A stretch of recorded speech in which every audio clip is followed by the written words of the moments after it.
Bonjour, je suis Ngozi Maramoké Agnès, étudiante de la L2 Phase.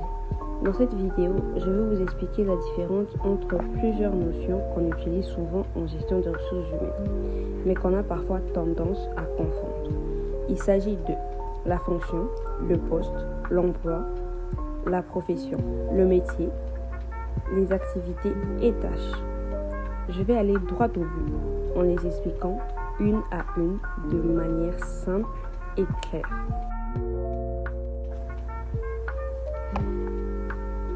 Nous commençons par la fonction. La fonction, c'est un ensemble de responsabilités générales liées à un domaine donné dans une organisation.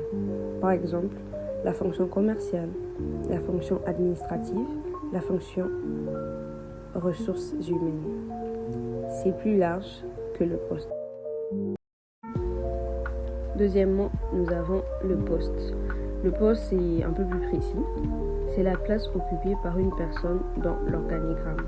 Un titre bien défini, comme comptable junior ou assistant RH. Un poste est rattaché à une fonction, mais il est unique pour chaque salarié. Troisièmement, nous avons l'emploi.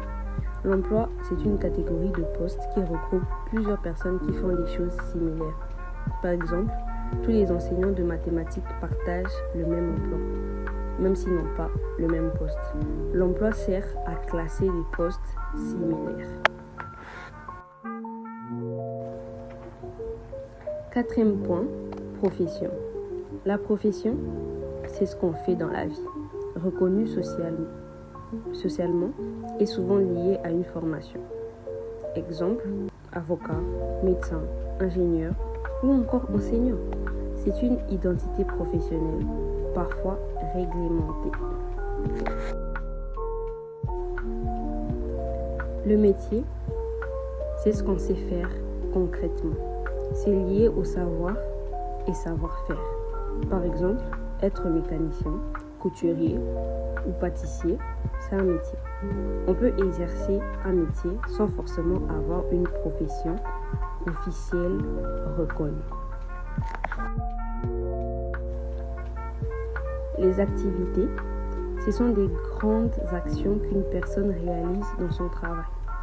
Par exemple, pour un secrétaire, accueillir les visiteurs, rédiger des documents, organiser des réunions, etc.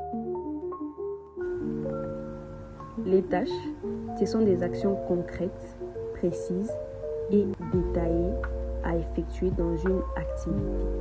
Par exemple, pour l'activité rédiger des documents, une tâche serait taper un courrier, vérifier l'orthographe, imprimer le texte. Si vous voulez un résumé un peu plus rapide pour le... Voilà, j'espère que ces définitions vous ont permis de mieux comprendre la différence entre ces notions. Merci d'avoir suivi cette vidéo. C'était Ngozi Maramoké Agnès, étudiante de